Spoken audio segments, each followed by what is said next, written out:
جلدی بیوقوف لوگ یہ کہیں گے کہ انہیں کیا ہوا ہے مسلمانوں کو کہ انہوں نے قبلہ کو پھیر دیا ہے، آج تک جس قبلے کی طرف یہ نماز پڑھتے تھے اس سے اچانک سے مڑ کیسے گئے؟ یہ بات ہو رہی ہے اس وقت کی جب اللہ تعالیٰ نے نبی صلی اللہ علیہ وسلم کو حکم دیا کہ اب تک تو آپ نماز جو پڑھ رہے تھے وہ مسجد الاقصیٰ کی طرف رک کر کے نماز پڑھتے تھے، لیکن آج سے آپ کو مسجد الحرام یعنی کہ کعبہ شریف یعنی بیت اللہ کی طرف نماز کر کے پڑھنی ہے۔ تو ان لوگوں نے کہا کہ کل تک تو یہ لوگ ہمارے ہی کعبے کی طرف نماز پڑھ رہے تھے، اچانک سے انہیں کیا ہو گیا؟ تو اللہ تعالیٰ نے اس کے بعد یہ کہا ہے کہ انسانیت کے لیے، عبادت کے لیے جو اللہ نے پہلا گھر بنایا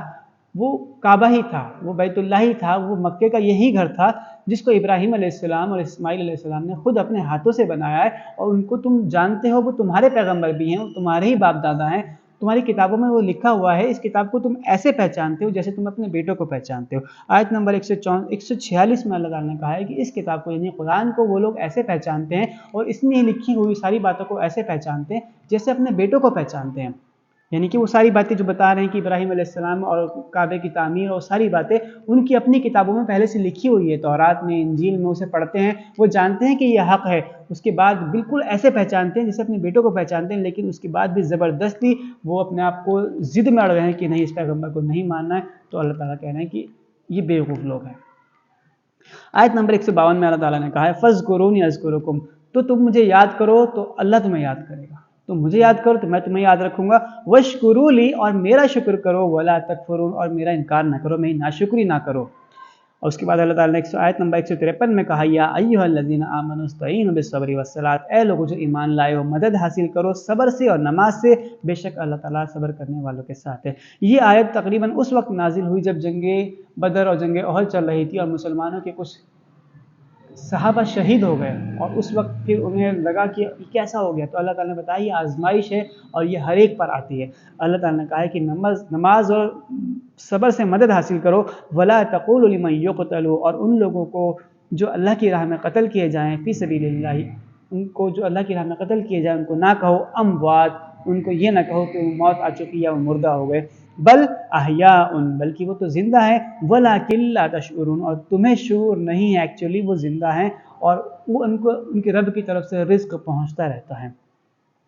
آیت نمبر 156 میں اللہ تعالیٰ نے کہا، 155 156 میں اللہ تعالیٰ نے کہا وَلَنَبْلُوَنَّكُمْ بِشَيْءٍ مِّنَ الْخَوْفِ وَالْجُوعِ وَنَقْصٍ مِّنَ الْأَمْوَالِ وَالْأَنفُسِ وَالثَّمَرَاتِ، اللہ تعالیٰ تمہیں ضرور آزمائے گا، خوف سے، بھوک سے، نقصانوں سے، مالوں کے نقصان سے، جانوں کے نقصان سے، پھلوں کے نقصان سے، باقی سب طرح کے نقصان سے اللہ تعالیٰ تمہیں ضرور بس ضرور آزمائے گا۔ وَبَشِّرِ الصَّابِرِينَ، اور خوشخبری دے دو ان کو جو صبر کرنے والے ہیں۔ کون ہے وہ؟ الذین اذا اصابتهم مصیبت، وہ لوگ جب ان کو پہنچتی ہے کوئی بھی مصیبت، قالوا، تو وہ یہ کہتے ہیں انا للہ، ہم بے شک ہم اللہ ہی کے تو ہیں، وانا الیہ راجعون، اور اسی کی طرف ہمیں لوٹ کے جانا ہے۔ تو اللہ ہی نے ہمیں بھیجا ہے، ہمارا مال بھی اللہ کی طرف سے، ہماری جان بھی، ہماری اولاد بھی، سب کچھ اللہ ہی کی طرف سے ہے اور اسی کی طرف ہمیں لوٹ کے جانا ہے۔ تو اگر کچھ ہمارا چلا گیا تو بے شک ہم بھی چلے جائیں گے، اس سے ان کو صبر ملتا ہے، اور یہ کہنا چاہیے ایسے لوگوں کے لیے۔ اللہ تعالیٰ نے کہا ہے کہ یہ خوشخبری ہے، اولئک علیہم صلوات من ربہم، یہی لوگ ہیں جن پر اپنے رب کی طرف سے صلوات ہے اور رحمتیں ہیں، واولئک هم المہتدون، اور یہی لوگ ہیں جو اپنے رب کی طرف سے ہدایت پر ہیں۔ آیت نمبر 161 ان الذین کفروا وماتوا وهم کفار، جن لوگوں نے کفر کرا، کفر میں ہی مر گئے، اولئک علیہم لعنت اللہ، یہی وہ لوگ ہیں جن پر اللہ کی لعنت ہے، والملائکۃ، اور فرشتوں کی لعنت ہے، والناس اجمعین، اور تمام لوگوں کی بھی لعنت ہے۔ آیت نمبر 168 میں اللہ تعالیٰ نے کہا یا ایھا الذین آمنوا، یا ایھا الناس، اے لوگو، کلوا مما فی الارض حلالا طیبا، جو بھی زمین اگاتی ہے حلال ہے، پاک ہے، اس میں سے کھاؤ، ولا تتبعوا خطوات الشیطان، اور شیطان کے نقش قدم پہ نہ چلو، اس کے پیروں پہ نہ چلو، اس کے قدموں کے نشان پہ نہ چلو۔ کیوں نہ چلو؟ انہ لکم عدو مبین، وہ تمہارا کھلا دشمن ہے، اور یہ بات اللہ تعالیٰ تب سے بتا رہے ہیں جب سے جنت کا واقعہ بتایا کہ جنت سے کس طریقے سے آدم کو نکلوایا گیا شیطان نے، تب سے وہ تمہارا کھلا دشمن ہے۔ انما یامرکم، وہ تمہیں صرف حکم دیتا ہے، بالسوء، برائی کا، فحشائی، فواحش کا، اور وہ چاہتا ہے کہ تم کہو علی اللہ ما لا تعلمون، تم اللہ کے بارے میں وہ باتیں بھی کہو جو تم نہیں جانتے۔ وَإِذَا قِيلَ لَهُمُ اتَّبِعُوا، جب ان سے کہا جاتا ہے کہ اتباع کرو ما انزل اللہ، جو اللہ نے اتارا ہے، قالوا، تو وہ کہتے ہیں بل نتبع، ہم تو اس کی اتباع کریں گے، ما الفینا علیہ آباءنا، جس پر ہم نے اپنے باپ دادا کو پایا ہے۔ استغفر اللہ، یہ تو چیز ہمارے بیچ میں بھی ہو رہی ہے۔ اگر ہم کوئی بھی غلط کام کر رہے ہوتے ہیں اور ہم سے کہا جاتا ہے کہ یہ دین کا حصہ نہیں ہے، اسے نہ کرو، تو ہمارے گھر والے بھی، ہم بھی یہی کہتے ہیں کہ نہیں، ہم نے تو اپنے بڑوں کو اسی کام کرتے ہوئے پایا، ہم اسے کیسے چھوڑ دیں؟ تو حقیقت یہ ہے کہ صحیح راستہ جب مل جائے اس کے بعد گمراہی والا راستہ چھوڑ دینا ضروری ہے، نہیں چھوڑنا تو ہٹ دھرمی ہے، اور پھر ایسے لوگ ہدایت پہ نہیں ہوتے۔ آیت نمبر 173 انما حرم علیکم المیتۃ والدم ولحم الخنزیر، اللہ تعالیٰ نے کہا ہے بے شک اللہ نے تم پر حرام کر دیا ہے مردار، بہتا ہوا خون، لحم الخنزیر یعنی خنزیر کا گوشت، وما اہل بہ لغیر اللہ، وہ سب جو اللہ کے علاوہ کچھ بھی اللہ کے نام لے کے، اللہ کے نام کے علاوہ کسی اور کے نام پر ذبح کیا جائے۔ اللہ تعالیٰ نے کہا ہے آیت نمبر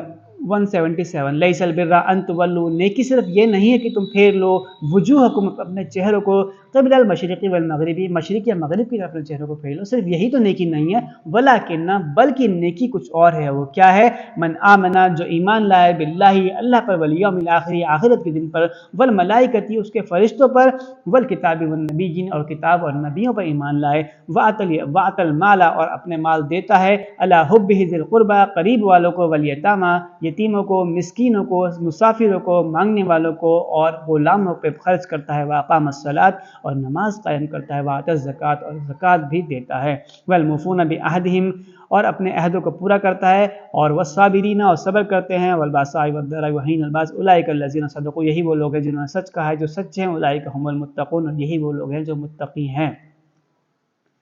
تو ہمیں ایسے لوگ اللہ چاہتا ہے کہ صرف نمازیں پڑھ لینا یا ادھر کی طرف یا ادھر کی طرف منہ کر لینا صرف یہ دین نہیں، بلکہ دین 24 گھنٹے کی زندگی کا نام ہے، کس طریقے سے ہمارا ہر دن ہر وقت ہماری ایسی ہو جائے کہ ہم اللہ کی راہ میں چلتے رہیں۔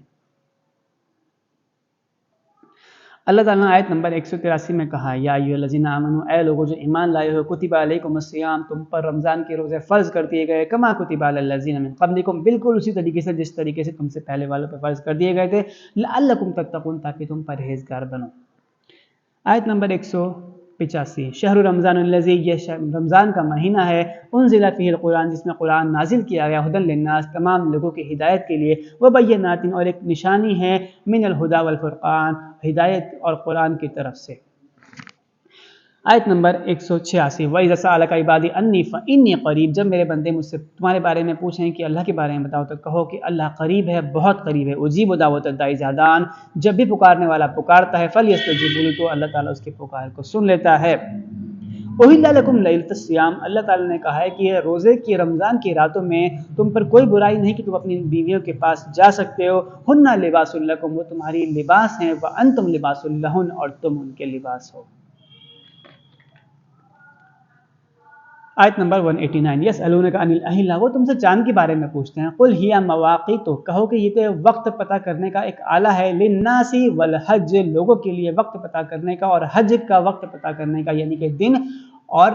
مہینے پتہ کرنے کا ایک آلہ ہے، یعنی کیلنڈر ہے چاند جو ہے، اس سے زیادہ چاند کی کوئی اور حیثیت نہیں ہے۔